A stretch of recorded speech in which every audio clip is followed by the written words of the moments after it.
To find out a little more about the health aspects of lameness, I want to talk to Chris Just from the West Point Southwest practice, and who's also a member of the National Association of Cattle Foot Trimmers, and Rosemary Booth from Intervet Shearing Plough.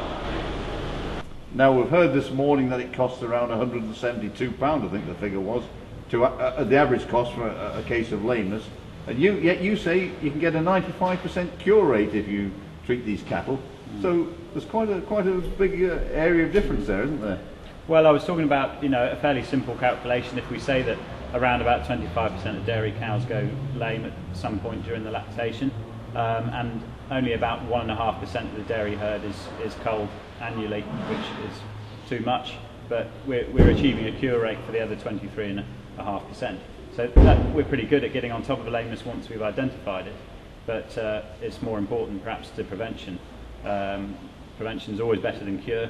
Yes, and prevention is all important because obviously when you've incurred those costs, the damage has been done. That's it. Now, a lot of people have foot baths.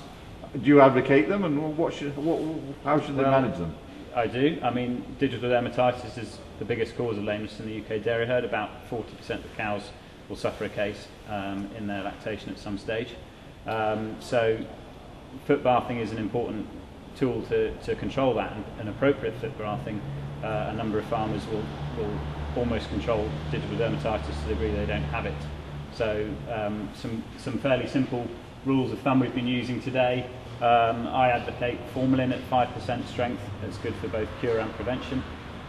It's cheap, and so long as we're careful with it, because there are health and safety issues over the use of formalin, it's a very cost-effective foot bath.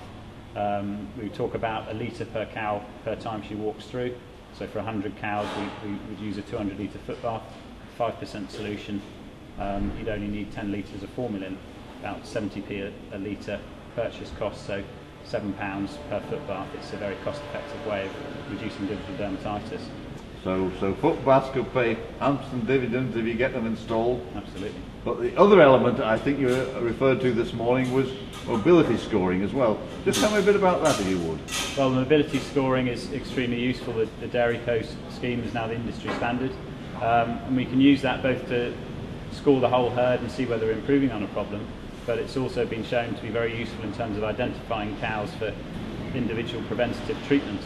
And would you advocate getting a professional foot trim in on an annual basis? The majority of farmers really don't have the time to routinely trim their cows once or twice a year, but if we were to consider 100 cows and a foot trimmer charging £10 per cow, to trim that herd would cost you £1,000 to £2,000 a year for a foot trimmer just to do routine preventative foot trimming. But if we can reduce that 25% instance of lameness, if we can reduce those by half, the foot trimmer's paid for himself several times over. Thanks very much, Chris. Thank you, Peter. Now, lameness always looks pretty painful in these cows, but of course we've no real measure of just how painful it is, have we? Now, you've been looking at some survey work, I think, which has been done recently to try and ascertain what the perception of lameness and the pain involved is, I believe.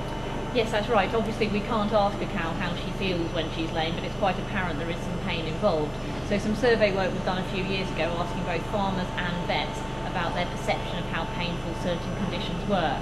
And as you can see here, they weren't all asked exactly the same questions, but on the whole, typically the vets scored things associated with calving, such as a caesarean and a difficult calving, more highly than some of the causes of lameness. However, the farmers, their scoring of the causes of lameness were typically 5 or 6 out of 10 in terms of pain. So I think everyone is assuming that lameness is one of the painful conditions affecting cattle. Now, just as a matter of interest, were these other aspects like the caesarean, what was the gender structure of your respondents here? Off the top of my head, not 100% sure, but certainly among vets there would have definitely been some female elements in there, without a doubt, which maybe weren't there on the farming side. All right, because obviously with castration and caesarean, you may get different scores depending on who you ask. It is subjective, we have to accept that, yes. All right, now, it looks like there's a fair bit of pain involved, to put it mildly. So what can be done about it? Well, there are drugs that we can give cattle to alleviate pain. The category of drugs is called the non-steroidal anti-inflammatories, which is the equivalent of things like paracetamol in people, but in animals obviously they only come in injectable form, and there are a variety of drugs on the market that can be used to help relieve the pain associated with some of these conditions, and it's important that they are considered and should be used where appropriate. And are vets recommending them as routine with cases of lameness these days or not? I think increasingly so, yes, and certainly one other aspect that came out from similar work was that vets sometimes assume that farmers wouldn't want them or wouldn't want to pay for them, whereas when farmers were asked, they did actually want them and did believe that their animals should have access to them in really quite a large number of cases.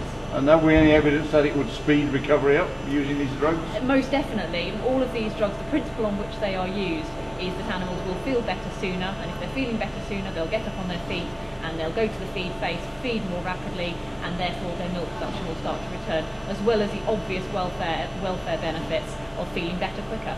So we could be seeing more of them in due course. Let's hope so, yes. All right, thanks, Rosemary. There's no doubt that lameness can be a real and costly problem on many dairy farms, and since there are many factors involved, it's difficult to pinpoint one solution. But I hope what you've seen today has been of interest to you and you feel sufficiently enthusiastic to take some of the points home and put them into action.